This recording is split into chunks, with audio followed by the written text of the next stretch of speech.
মনৰ মাজত কেৱল এটাই চিন্তা, কেনেকৈ আমি পৰিত্ৰাণ পাম, ক'ৰ পৰা পৰিত্ৰাণ পাম। এইখিনি সময়ত তেওঁলোকৰ বিষয়ৰ ভাৱনা নাইকিয়া হৈ গ'ল। পোৱা নোপোৱাৰ অংকবিলাক, বিষয়ৰ কৰ্মবিলাকৰ চিন্তা মনৰ ভিতৰত নাইকিয়া হৈ গ'ল। গতিকে মনক পৰিচালনা কৰা সমস্ত ইন্দ্ৰিয় বৰ্গ একত্ৰিত হৈ মনৰ লগতে এক চিত্তত উপনীত হৈ তেওঁলোকে তুতি কৰি কৈছে যে মনে প্ৰাণে চিত্তে তোমাকে ঈশ্বৰ বুলি জ্ঞান কৰিছো। তুমি জগতৰ ঈশ্বৰ, তুমি মাধৱ, সমস্ত জগতক তুমি ধাৰণ কৰি আছা। গতিকে তোমাৰ চৰণতে আমি শৰণাপন্ন হলো। ইন্দ্ৰক পূজা নিদিয়াৰ কাৰণত ইন্দ্ৰ ক্ষোভিত হৈছে। ক্ষোভিত হোৱাৰ ফলত এতিয়া তেওঁ আমাক যিটো দুৰ্যোগ ভোগাই, তেওঁ নিজৰ যিটো অভিসন্ধি অকুপ তেওঁ ঘটাইছে, তাৰ পৰা আমি যেন পৰিত্ৰাণ পাব পাৰোঁ, তোমাৰ বাহিৰে আৰু বেলেগ কোনো আমাৰ উপায় নাই। গতিকে সেইকাৰণে কৈছে যে কৰা পৰিত্ৰাণ প্ৰাণ আমাৰ মাধৱ, তুমি কি ব্ৰজৰ প্ৰভু পৰম বান্ধৱ। এতিয়া উপলব্ধি কৰিছে যে এইজন আচলতে ভগৱন্ত যে হয়, নন্দ যশোদাৰ পুত্ৰ যে নহয়, গোকুলবাসীক পৰিত্ৰাণ কৰিবৰ কাৰণেহে তেওঁ যেন আৱিৰ্ভাৱ হৈছে। এই মহাজ্ঞানটো এই মুহূৰ্তত তেওঁলোকৰ উপনীত হৈছে, উপলব্ধি হৈছে। চাওক গুৰুসকল, আমি ভগৱন্তক দুটা ক্ষণত আমি শুদ্ধ ৰূপত হয়তো চিনি পাওঁ। সেই দুইটা ৰূপতে প্ৰকৃতিৰ মায়াৰ পৰা, আসক্তিৰ পৰা আমি মুক্ত হ'ব পাৰিব লাগিব। এতিয়া পৰম আতুৰত যিটো সময়ত আমি নিজে নিজে উপলব্ধি কৰিছো যে আমাৰ ৰক্ষাৰ আৰু কোনো উপায় নাই। গতিকে এনেকুৱা এটা সময়ত নিজৰ যিটো অহংকাৰ, মন বুদ্ধি সমস্তবিলাক একত্ৰিত হৈ এজনকেই যদি উপলব্ধ কৰে, তেতিয়াহ'লে এই ক্ষণত অতি আতুৰতো তেওঁ কৰিব পাৰিব। যদি যাক উপলব্ধ কৰে, এইজন যদি সৰ্বশক্তিমন্ত, সমস্ত জগতত যিজনে সৃষ্টি কৰিছে, পালন কৰিছে, সংহৰণ কৰিছে, পৰম পুৰুষজনক যদি আমি সেই আতুৰৰ সময়ত যদি আমি স্মৰণ কৰিব পাৰোঁ, ধ্যান কৰিব পাৰোঁ, তেতিয়াও আমি ৰক্ষা কৰিব পাৰোঁ। আৰু অন্যটো সত্য, মায়া প্ৰকৃতিক সমস্ত অসাৰ বুলি জ্ঞান কৰি যদি আমি সন্ন্যাস ধৰ্ম যদি আমি ল'ব পাৰোঁ, বৈৰাগ্য ভাৱনা আমি ল'ব পাৰোঁ, জ্ঞান বুদ্ধি যদি আমি শুদ্ধভাৱে আমি লৈ এই সাংসাৰিক সমস্ত বিষয় বাসনাই যে আমাক ৰক্ষা কৰিব নোৱাৰে, এনেকুৱা পবিত্ৰ ধাৰণা যদি আমি ল'ব পাৰোঁ, তেতিয়াও আমি ৰক্ষা কৰিম। গতিকে এই দুটা ব্যৱস্থাৰ মাজেৰে আমি ভগৱন্তৰ কৃপা পাব পাৰোঁ। আৰু আজি গোকুলবাসীয়ে চৰম আতুৰ তেওঁলোকৰ মনত বৈৰাগ্য ভাৱনা নাই সম্পদৰ ওপৰত আকাংক্ষা আছে আৰু এই কাৰণে তেওঁলোকে জীয়াই থাকিব বিচাৰিছে কিন্তু কোনে জীয়াই থাকিব যিজনক সাৰথি কৰিলে সমস্ত জগতৰ সমস্ত শক্তি প্ৰদানক হৈ পৰিব পাৰে সৰ্বশক্তিমন্তজনৰ ওচৰতে যদি আমি শৰণাপন্ন হ'ব পাৰোঁ তেতিয়াহে আমাৰ মনৰ সমস্ত বাঞ্ছা হয়তো পূৰণ হ'ব আৰু আজি এনেদৰে তেওঁলোকৰ অতি আতুৰত এতিয়া ভগৱন্তক তুতি কৰি কৈছে যে মুখভংগ খঙে ইন্দ্ৰদেৱে বৰি খয় ঘোৰশিলা বৃষ্টি বাটে মিলাৱে প্ৰলয় কৰা জানতে ৰক্ষা জিও নতু যায় যাবে কৰৈ কোলাহল হবে আদি আত্মৰাৱে এটি কৃষ্ণৰ ওচৰত সমস্তবিলাকে অতি আত্মৰাৱে কোলাহল কৰি আছে যে ৰক্ষা কৰক ৰক্ষা কৰক ৰক্ষা কৰক কৃষ্ণৰ অবিহনে যেন এই জগতৰ কোনো নাই চাওক সাধাৰণ 5 বছৰীয়া শিশু এটা আজি আবল বৃদ্ধ বনিতা যিমান বয়সৰ যিমান শক্তিমন্ত লোকে নাথাকক কিয় সমস্তবিলাকে আজি পদানত হৈছে কাৰণ তেওঁলোকৰ আত্মজ্ঞানে এই পৰ্যায়লৈকে উপলব্ধি কৰিছে যে এইজন যে প্ৰকৃততে মানুহ নহয় এইজন যে প্ৰকৃততে ঈশ্বৰ বৃন্দাবনলৈ কিয় আহিলে গোকুললৈ কিয় আহিলে এই গোকুলবাসীৰ জীৱবিলাকক ৰক্ষা কৰিবৰ কাৰণে তেওঁ আহিছে গতিকে এই মহাসংকটৰ সময়ত তেওঁৰ ওচৰত যদি আমি কাকুতি মিনতি নকৰোঁ পদানত নকৰোঁ তেতিয়াহ'লে আমাৰ যে মনত দুখ আছে আমি যে ঈশ্বৰক চিনিব পাৰিছোঁ তাৰ প্ৰমাণটো যদি তেওঁ নাপায় ঐশ্বৰিক মহাশক্তিৰে কেনেকৈ আমাক ৰক্ষা কৰিব গতিকে সেই ঈশ্বৰত্ব ধ্যানটো সমস্ত জীৱৰ পৰা তেওঁ প্ৰথমতে আদায় কৰি লৈছে তাৰপিছতে তেওঁ মহালীলাটো কেনেকৈ আৰম্ভ কৰে এই ব্যৱস্থাটো আহিব কৃষ্ণ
গৰ্ব সুৰ কৰে গুসাও তা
অৰাময়ী প্ৰাণনাময়ী বৰ্জৰ প্ৰজান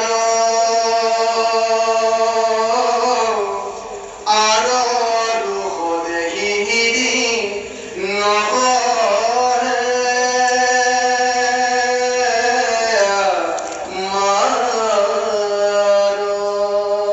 এটা সমস্ত ব্ৰজবাসী মহাস্তুতি এতিয়া কৃষ্ণই তেওঁ যে নন্দৰ পুত্ৰ ধাৰণাটো দি আছে এইটো তেওঁ ত্যাগ কৰিলে আৰু যিটো ভাৱনাৰে আজি সমস্ত লোকে যেতিয়া তেওঁ ঈশ্বৰ জ্ঞান কৰি মহাভক্তি স্তুতি কৰিছে তাৰ ফলত তেওঁ সমস্ত জীৱকে বা নৰসকলক গোকুলবাসী ভকত ৰূপে তেওঁ জ্ঞান কৰিছে আৰু ভকতক ৰক্ষা কৰাৰ কাৰণে যিহেতু ভগৱন্তৰ মহালীলা সেইকাৰণে এতিয়া ভকত বৎসল মহাহৰি শ্ৰীকৃষ্ণই চিন্তা কৰিছে যে এইসকলে এতিয়া বিষয়ৰ আতুৰত নানা ধৰণৰ কষ্টমান হৈ আছে গতিকে তেওঁলোকক মই উদ্ধাৰ কৰিবই লাগিব কাৰণ তেওঁলোকে যিহেতু মোক শৰণাপন্ন ল'লে গতিকে মই তেওঁলোকক নিশ্চয় ৰক্ষা কৰিব লাগিব আৰু ইয়াৰ জৰিয়তে ইন্দ্ৰৰ যিটো মহাদৰ্প সমস্ত দিনে তেওঁলোকে দেখিছে বুজাসকলে বুজিছে যে ইন্দ্ৰৰ কি হৈ গ'ল কিছুদিনৰ আগতে স্বয়ং ব্ৰহ্মা মোহিত হৈ গৈছিল সেই কৃষ্ণৰ লীলা যি কৃষ্ণ এতিয়া গোকুলৰ লীলা কৰি আছে সেই গোকুলবাসীক এতিয়া মহা যিটো দুৰ্যোগ বা প্ৰলয় দি কাৰ লগত তেওঁ যুদ্ধ কৰিছে বোলে সেইজন কৃষ্ণৰ লগতে যুদ্ধ কৰিছে যিজন কৃষ্ণৰ লগত কিছুদিনৰ আগতে ব্ৰহ্মাৰ যিটো অৱস্থা হৈছিল আজি কি হ'ল এই সমস্তবিলাক হয়তো সিদ্ধ মুনিসকলে তপস্বীসকলে হয়তো তেওঁলোকে ভাবি আচৰিত হৈছে আৰু তাৰ কাৰণে কৃষ্ণই এতিয়া নিজে চিন্তা কৰিছে যে ইন্দ্ৰৰ যে প্ৰকৃত যে বিষয়ৰ যে অহংকাৰ হৈছে এই অহংকাৰটো নাশ কৰাৰ চলেৰে তেওঁৰ লগত মোৰ যিটো সম্বন্ধ এই সম্বন্ধটো তেওঁ নিশ্চয় বুজি পাব লাগিব সেইকাৰণে এনেকুৱা এক মহা শিক্ষা আজি এই ইন্দ্ৰক মই প্ৰদান কৰিম যাৰ প্ৰদান কৰাৰ পিছত তিনি তেওঁলোকে ইন্দ্ৰৰ যিটো অৱস্থাটো দেখিব আৰু মোৰ যিটো মহাশক্তি মহালীলা কোনেও ভাবিব নোৱাৰা এটা মহালীলা আজি জগতক দেখুৱাই গোকুলবাসীক মই ৰক্ষা কৰিব লাগিব এনেকুৱা এক মহা সিদ্ধান্ত তেওঁ লৈছে আৰু তাৰপিছত আহক পৰৱৰ্তী পদত কি লীলা তেওঁ আৰম্ভ কৰে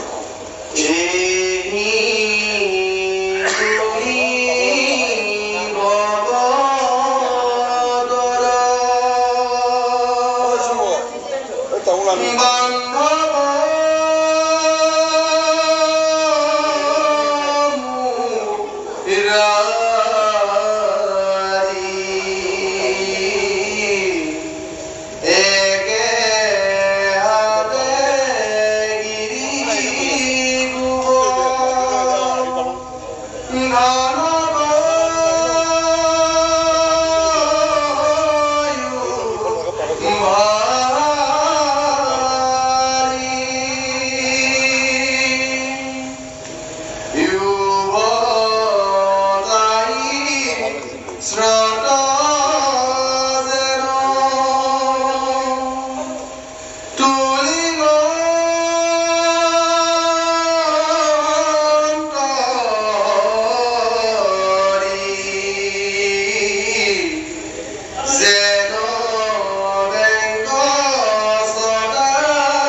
কৃষ্ণই চিন্তা কৰিছে যে মই মহালীলাৰে আজি দেৱতাসকলক দেখুৱাই দিম যে মই আচলতে কোন, মই কি কৰিব নোৱাৰো।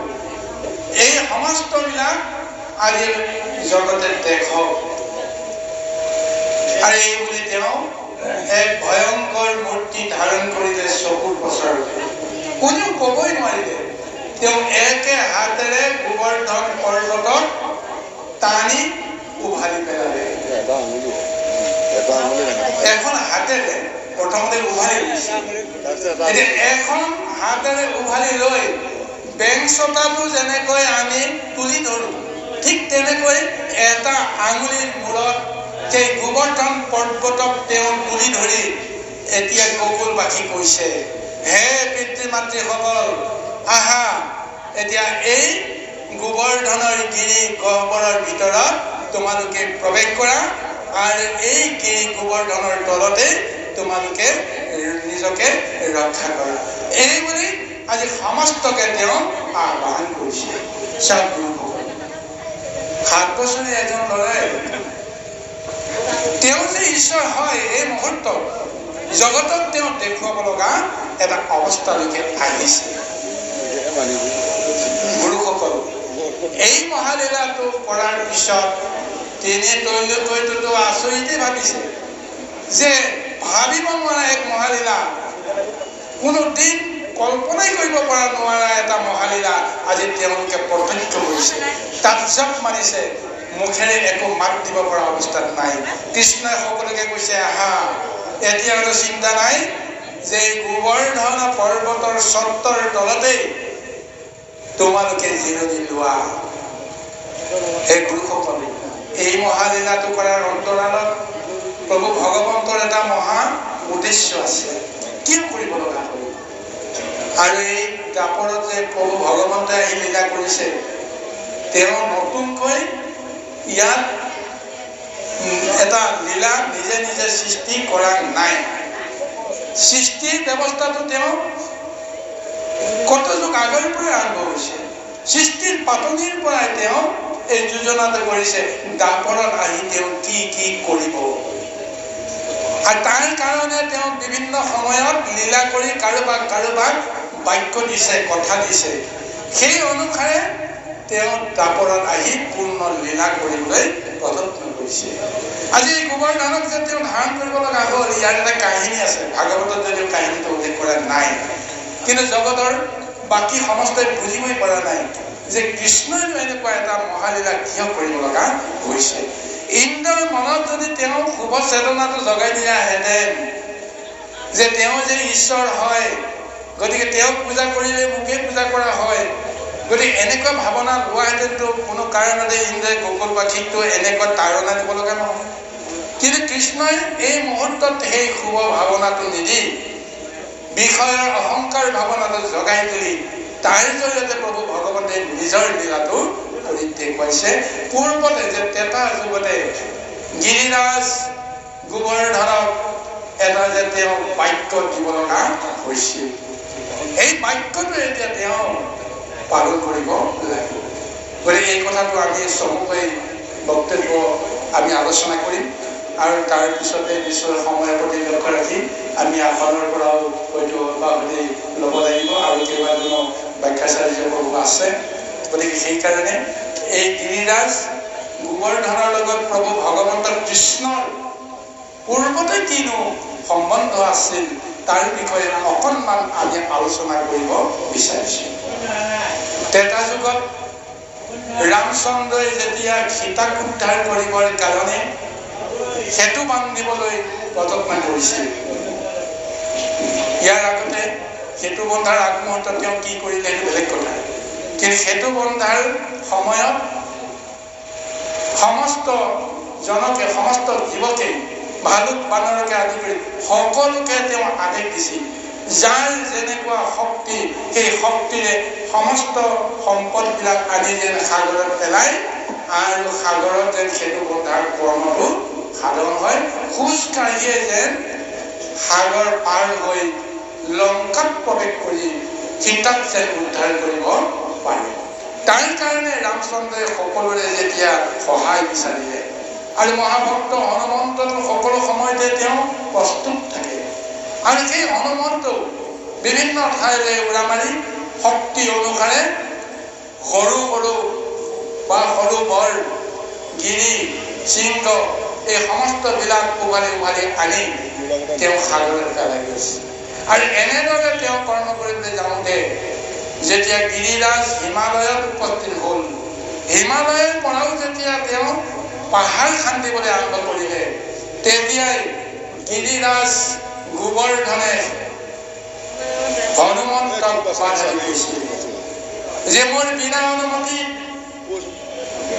ইয়াৰ এটা শিলাও তুমি চুব নোৱাৰিবা যদি চুবলৈ যদি ইচ্ছা কৰা দুঃসাহস কৰা তেতিয়াহ'লে ভয়ংকৰ শাস্তিৰ সন্মুখীন হ'ব লাগিব বা মোৰ লগত তুমি যুদ্ধ দিব লাগিব তাৰপিছত পৰম ৰাম ভক্ত হনুমন্তে কৰজোৰে তেওঁ প্ৰণিপাত কৰি বিনতি কৰিছিল যে হে গিৰিৰাজ মই এনেই অহা নাই প্ৰভু ভগৱন্ত ৰামচন্দ্ৰৰ শুভ কাৰ্য সাধনৰ কাৰণে মই আহিছোঁ এতিয়া মই তোমাৰ ওচৰত এটাই প্ৰাৰ্থনা কৰিম যে তুমিও এই ৰাম কাৰ্যত তুমি যেন সহায় কৰা এই বুলি যেতিয়া গিৰিৰাজ গোবৰ্ধনক পূজা কৰিলে স্তুতি কৰিলে তেতিয়া গিৰিৰাজ গোবৰ্ধনে বুজি পালে সঁচাকৈ এই ৰামচন্দ্ৰ কোন তেওঁ কিন্তু নজনা নহয় আৰু যদি হনুমন্ত যে পৰম ভক্ত এই কথাটো তেওঁ যেতিয়া জানি আছে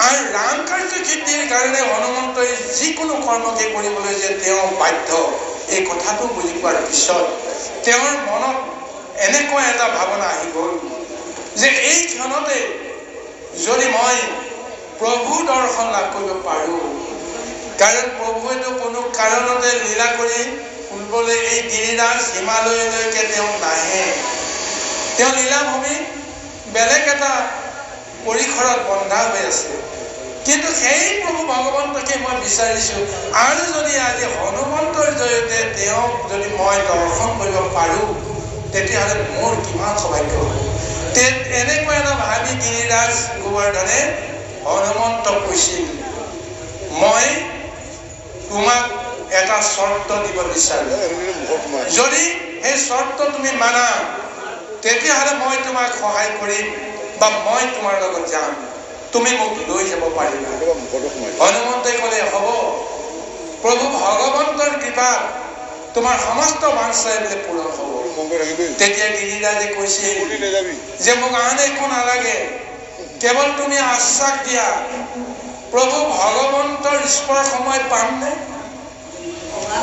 প্ৰভু ভগৱন্তৰ স্পৰ্শ পোৱাৰ পিছত মোক আৰু একো নালাগে কাৰণ মোৰ সমস্ত সাধন হৈ যাব তেতিয়া হনুমন্তই চিন্তা কৰিলে হয় তেওঁ কিয় এই আকাংক্ষাটো কৰিছে কাৰণ যিমানবিলাক সম্পদ ভালু বানৰ বা অন্যান্য দেৱতাবিলাকে হওক যোনে যেনেকৈ নহওক যোনে দি আছে ৰামচন্দ্ৰইতো কাকো স্পৰ্শ কৰিব লগা হোৱা নাই আজি গিৰিৰাজে কৈছে কিয় মই ৰামচন্দ্ৰ প্ৰভুৰ হাতৰ পৰশ পামনে যদি পাওঁ তেতিয়াহ'লে মই নিশ্চয় যাম তেতিয়া হনুমন্তই তেওঁৰ প্ৰতি যিটো শুদ্ধ ভাৱনা প্ৰকট কৰি কৈছিল যে হ'ব মই তোমাক কথা দিলোঁ মই তোমাক যেনেকেই নহওক প্ৰভু ভগৱন্তৰ হাতত মই সমৰ্পণ কৰিম প্ৰভু ভগৱন্তে তোমাক স্পৰ্শ কৰিব এই বুলি যেতিয়া হনুমন্তই বাক্য দিলে আনন্দ মনেৰে সেই গোবৰ্ধন পৰ্বত হনুমন্তৰ হাতৰ ওপৰত উঠি আনন্দ মনেৰে আহি আছে প্ৰভু দৰ্শন হ'ব ৰামচন্দ্ৰৰ স্পৰ্শন হ'ব আৰু মই মুক্ত হৈ যাম মই ধন্য হৈ যাম এনেকৈ আহোঁতে এটা সময়তো ইমান শিক্ষা কৰি তুমি যাব লাগে তুমি ৰৈ গ'লা কিয় তেতিয়া হনুমন্তে কাতৰলৈ কৰি সেই গোবৰ্ধনক কৈছে যে হে গিৰিৰাজ ইতিমধ্যে মই বাৰ্তা পাই গ'লোঁ প্ৰভু ভগৱন্তৰ সেতু বন্ধনৰ কাম সমাপ্ত হৈ গৈছে আৰু এই মুহূৰ্তত তেওঁ আজ্ঞা দিছে যোনেই য'তে যি বস্তু আনিবলৈ গৈছিল সেই বস্তুবিলাক বা সম্পদৰ যেন হানি নহয় তাৰ কাৰণে য'তেই যি বস্তু যোনে যেনেকৈ লৈ আহিছে তাতে তেওঁলোকে সেই সম্পদবিলাক তেওঁলোকে তাতে সংস্থাপন কৰক। এতিয়া হনুমন্তে কৈছে, এই গিৰিৰাজ, মই তোমাক এইখিনিৰ পৰা আৰু আগুৱাই লৈ যাব নোৱাৰিম, মই তোমাক ইয়াতে ৰাখি দিব লাগিব। তেতিয়া গিৰিৰাজ গোবৰ্ধনে কান্দি কান্দি তেওঁ কৈছিল, মই যিটো আশা কৰিছিলো সেই আশাটো তেতিয়াহ'লে এই জনমত মোৰ আৰু পূৰণ নহ'ব। গতিকে মোৰ দৰে আৰু নিষ্ফল কোন হ'ব পাৰে?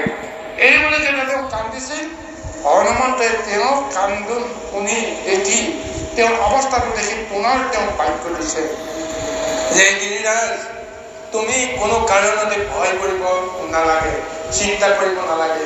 কাৰণ প্ৰভুক মই যেনেকৈ বুজো, মই তোমাৰ কথা কোৱাৰ লগে লগে, তোমাৰ ভক্তি ভৰা ভাৱনাৰ কথাখিনি কোৱাৰ লগে লগে ভগৱন্তে ৰামচন্দ্ৰই নিশ্চয় তোমাক কিবা নহয় কিবা এটা কৃপা কৰিব। গতিকে এই সময়ত কেৱল তুমি ইয়াত অন্য কথা নাভাবি কেৱল তুমি তপস্যা কৰি থাকা। ৰামচন্দ্ৰক তুমি কেতিয়া তুমি সাক্ষাৎ পাবা, এই তপস্যাটো তুমি আৰম্ভ কৰাৰ বাহিৰে অন্য কোনো গত্যন্তৰ নাই। মই তোমাৰ বাৰ্তাটো ভগৱন্তৰ ৰামৰ আগত দিম আৰু ৰামচন্দ্ৰই নিশ্চয় কিবা এটা কৰ্ম কৰি তোমাৰ মনৰ আশা পূৰণ কৰিব। এইবুলি হনুমন্ত আহি ৰামচন্দ্ৰৰ আগত ক'লে।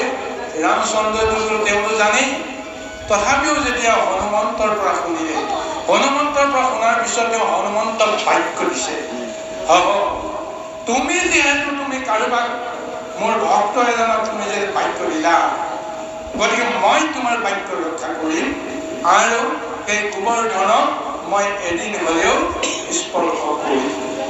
গতিকে তুমি তেওঁক জনাই দিয়া, তেওঁ দাপৰলৈকে ৰওক, আৰু যি ঠাইত গোবৰ্ধন আছে মই এই ঠাইত মই নিশ্চয় নিজে আহি তেওঁক মই স্পৰ্শ কৰিম। এয়াই হৈছে প্ৰভু ভগৱন্তৰ ৰহস্যৰ ৰহস্য। গতিকে চাওক, তেওঁ মথুৰাত জন্মগ্ৰহণ কৰিছে, ইচ্ছা কৰাহেঁতেন প্ৰভু ভগৱন্তে সেই মথুৰাতে থাকিয়ে তেওঁ সমস্ত জগততে লীলা কৰিব পাৰিলেহেঁতেন, কিন্তু মথুৰাত নাথাকি তেওঁ কিয় যমুনা নদী পাৰ হৈ গোকুলত প্ৰৱেশ কৰিলে? তাৰ কাৰণটো এইটোৱেই হৈছে, তাত জন্ম হলে আকৌ গুচি গলে তাত বিধি লিখনটো ক'ব পাৰিব। ব্যৱস্থাখিনি আমাৰ সেইখিনিয়ে। এইটো কাৰণে আমি আকৌ চমুকৈ গ্ৰন্থ সময়ৰ প্ৰতি লক্ষ্য ৰাখি লিখনটো আমি আনিছোৱেই যে প্ৰভু ভগৱন্তে এটা লীলা কৰিবৰ কাৰণে নিশ্চয় যমুনা নদী পাৰ গ'ল বা কংসৰ কাৰাগাৰ বা মথুৰা ত্যাগ কৰি আহিব লগা হোৱা নাই।